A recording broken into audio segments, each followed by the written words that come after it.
Ready হয়ে গেছি সকাল সকাল মাঠে যাব বলে। আজকে আমাদের মাঠে হচ্ছে হোলির সেলিব্রেট হচ্ছে ডিফেন্স একাডেমি উপলক্ষে। তো আমার সাথে ওরা যাচ্ছে, মানে দাদা, পিসেমশাই টশাই সবাই মিলে। আর আমি যাচ্ছিলাম ব্যাটারি স্কুটি নিয়ে, আর সামনে যাচ্ছিল কাকা ওরা বুলেট নিয়ে। তো সেই ফাটাতে ফাটাতে যাচ্ছিল, সেই আওয়াজ হচ্ছিল। তারপর মাঠে পৌঁছে গেলাম গাইস। মাঠে গিয়ে একটু ল্যাদ খেতে খেতে ভেতর দিকে যাচ্ছি। যাওয়ার পর ঘুরে দেখছি মাঠে কেমন ভিড় হয়েছে, কেমন কী হয়েছে। তো কিছুক্ষণ ঘুরতে ঘুরতে সবাই নাচানাচি শুরু করে দিয়েছে। তারপর আবার আমরা মাঠের থেকে, মানে মাঠে খুব রোদ্দুর ছিল, তো একটু ছাওয়া জায়গায় গেছিলাম। তারপর আবার মাঠের থেকে বেরিয়ে আমরা একটু বাইকে করে ঘুরতে গেছিলাম। তো সবাই মিলে একটু ঘুরছিলাম, ঘুরে টুরে আবার এই কাকা বুলেট নিয়েছিল।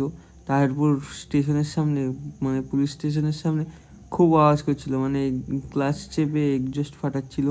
তারপর আবার আমরা ঘুরে টুরে এসে আবার একটু নাচানাচি করলাম।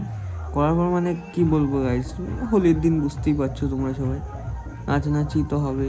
তো এসে আবার আমরা মেম্বার ছিলাম ওইখানে, আবার নাচানাচি করছিলাম। নাচানাচি করে অনুষ্ঠান শেষ হয়ে গেছে। অনুষ্ঠান শেষ তো কী হয়েছে, খেলা তো যাবে। আর হচ্ছে শৈশবে আগে খেলতাম মাঠে, তো এখন আর যাওয়া হয় না। ওই কারণে আজকে অনুষ্ঠান শেষ হওয়ার পর আমরা সবাই মিলে একটু মাঠে খেলছিলাম। ওই যে কাকা ফুটবলেও গোল দিয়ে দিল।